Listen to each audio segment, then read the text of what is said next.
van a tener, me parece a mí, un proceso de achicamiento de gasto porque no van a dar los recursos. Lo que no se reconoce, y yo creo que este es el problema, es que la pandemia generó un empobrecimiento enorme. Entonces usted tiene que retroceder a niveles de vida mucho más bajos. Y eso es muy difícil, difícil psicológicamente, difícil socialmente, difícil políticamente, pero el hecho es que tuvimos un ataque por un virus que nos ha hecho digamos, nos ha destruido como especie, nos ha hecho un daño grande. Entonces ese daño, no tanto en mortalidad, pero sí en capacidad productiva, nos baja el nivel de vida. Eso es lo que yo creo que le cuesta a mucha gente entender y reconocer, y por eso creen que el gasto del Estado es un bien suntuario, es decir, se puede afrontar a altos niveles de ingresos, no se puede afrontar a bajos niveles. Bueno, en realidad él nunca propuso cambios. Vamos a ser francos también con la sociedad y con él. Él en la campaña, por eso yo no estaba nada de acuerdo en lo que proponía, pero en la campaña del 2015, él prácticamente dijo que no iba a hacer cambios, ni en las empresas del Estado, ni en el gasto estatal, que en realidad lo que él iba a procurar era una mejor gestión de los asuntos públicos con más honradez y que el crecimiento no bajara el peso del gasto, es decir, que una economía de mayor crecimiento lograra abatir la importancia del peso del Estado. Eso era un planteo que resultó muy atractivo a mucha gente, porque parecía fácil. Eso no era verdad. ¿Por qué la economía iba a crecer más que en el pasado, con los problemas que tiene, sin hacer ningún cambio? Una economía muy cerrada y el presidente Macri prácticamente no hizo ahí mucho esfuerzo. Él no tenía había, por ejemplo, 1.600 restricciones cuantitativas en la época del presidente Macri, o sea, prohibiciones de importación.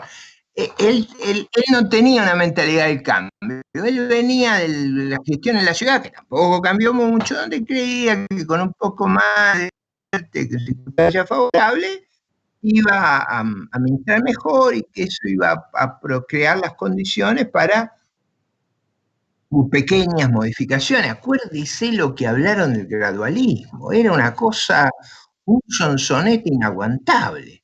Y nada de eso era realista, o sea, creo yo que el meollo de esa cuestión, como lo fue en la ciudad, porque el problema es leer mal lo que él hizo en la ciudad. Él hizo a nivel nacional lo mismo que en la ciudad, nada más que la situación del Estado federal era más delicado y era una economía menos rica que la ciudad de Buenos Aires.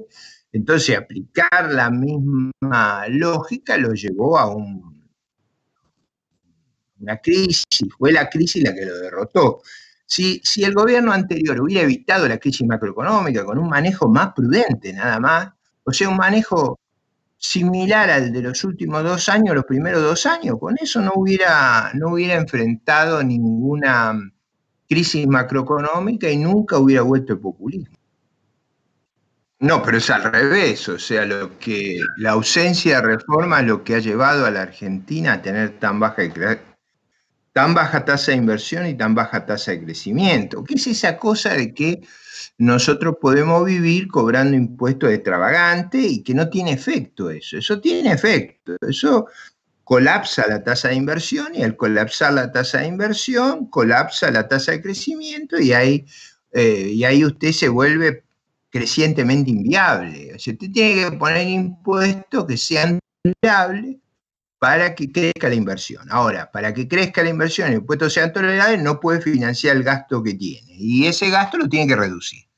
Y en la reducción del gasto no van a ser los sectores más vulnerables de la sociedad, sino son otros sectores que reciben privilegios, que reciben mejores tratos, que, digamos, los sectores de más alto ingreso del país están en empleados del Estado, o sea, están ahí. Cuando hablamos de números grandes, no hablemos de 10.000 personas, sino hablemos de números grandes, las preferencias de la gente son ser empleado del Estado. Y eso es porque usted cree que los empleados del Estado ganan más que los empleados privados cuando usted corrige por vacaciones, riesgo de desempleo, etc. Entonces, lo que usted tiene que hacer es bajar el peso de eso. No, tampoco estoy haciendo una cosa disparatada, bajarlo al peso que tuvo, digamos, de los 70 hasta el 2007, o los últimos 50 años antes del 2007.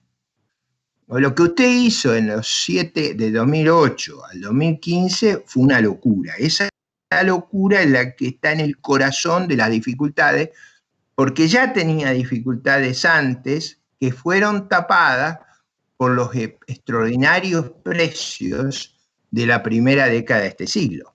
Eso también hay que entenderlo. Si la Argentina tiene extraordinarios precios por sus commodities, esos niveles de gastos son absorbibles. Pero yo diría, el populismo y estos niveles de gasto están pensados para una soja, digamos, de $750. La cosa es que la soja está a 320, no hay forma.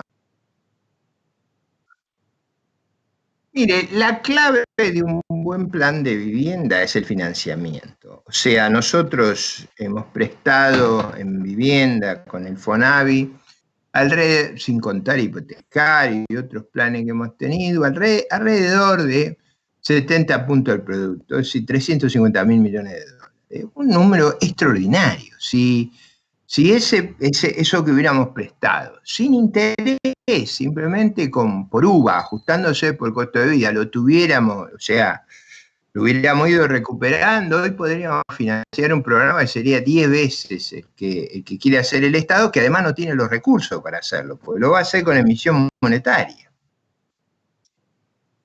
Entonces, lo que usted tiene que reconstruir es el mercado de capitales, tiene que reconstruir, digamos, el funcionamiento del mercado de capitales, el mercado de crédito.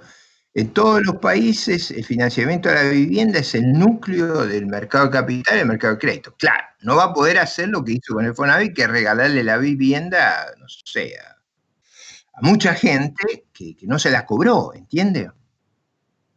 Ahora, lo que no le cobró a esa gente, lo que le impide el acceso a lo demás.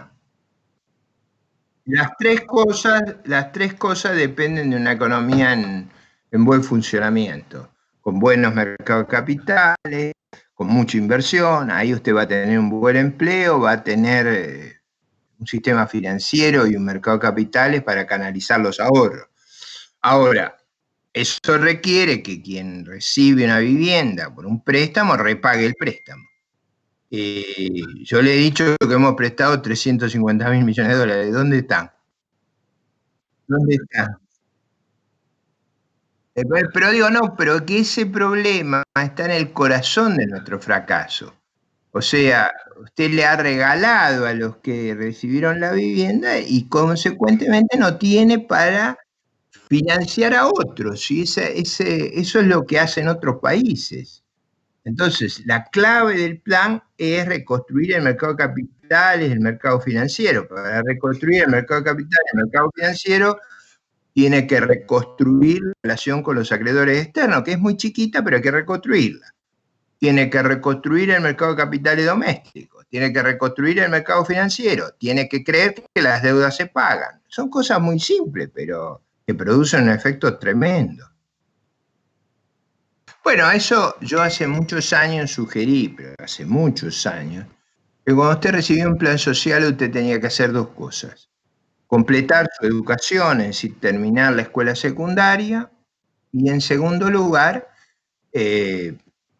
hacer una suerte de empalme con el sector privado, donde si se le ofrece un trabajo en el sector privado, en condiciones regulatorias más flexibles que las que tenemos, ahí hay que hacer un cambio regulatorio, usted una parte de su salario la va a recibir en el plan y otra parte será complementada por la empresa. Ahora, si usted llegara a dejar de trabajar, usted pierde el salario y el plan. Entonces usted va a ser el mejor trabajador de esa empresa porque sabe que los costos de no ser un buen trabajador van a ser gravosos para usted. Es decir, la idea de la ayuda social es para que usted acumule capital humano, para atenuar el infortunio y para que vuelva al mercado de trabajo. En otra dimensión política, en otra competición política, la idea es crear una masa clientelista que les permita conservar el poder. Bueno, yo creo que eso es muy negativo para el funcionamiento de nuestra sociedad, para nuestros valores y sobre todo para el régimen de libertades, porque cuando es mucha más la gente que vive de lo que le pagan los demás y vive y no trabaja, eso crea un sistema monstruoso de vasallaje, de clientelismo que degrada las libertades republicanas y termina en un esquema autoritario de empobrecido, como todos los sistemas clientelistas, ¿no? Termina usted perdiendo el corazón del desarrollo económico, que es ganar el pan con el sudor de la frente, ser un buen ciudadano, tener autoestima, valorar sus ahorros, es decir, las reglas de una sociedad próspera. Yo no en lo personal, yo no tengo proyectos personales. Yo lo que digo es, eh, el país necesita una alternativa que no sea la actual administración, que muchos tenemos enormes discrepancias, que tampoco sea la anterior administración que fracasó en su gestión, y que sea una nueva coalición que canalice a los que tienen decepción con el pasado y están enfrentados a la narrativa actual. En esas condiciones, yo creo que va a haber un enorme número de gente que va a encontrar canalizado en el sistema institucional su desacuerdo. En lo personal, si yo puedo ser útil en ese trabajo, lo haré. Si lo puedo ser útil como pensador, como elemento doctrinario, lo haré. Si lo puedo ser como coordinador, si lo puedo ser como candidato, eso yo no necesito ninguna cosa, simplemente es una dimensión de lo que yo creo que tenemos que hacer. Probablemente, siempre en esta cuestión, usted termina teniendo que liderar el proceso, pero bueno, no es ese mi propósito. Mi propósito es que haya una alternativa que es crucial para que el sistema institucional tenga respiro, tenga aire fresco, que es lo que hace funcionar a las democracias modernas. En el 2023 yo lo que he propuesto es que todas las formaciones que no son populistas se coaliguen en una coalición republicana para reemplazar al gobierno populista. Eso me parece tan importante como lo del 21. Un gusto hablar con usted. Hasta luego.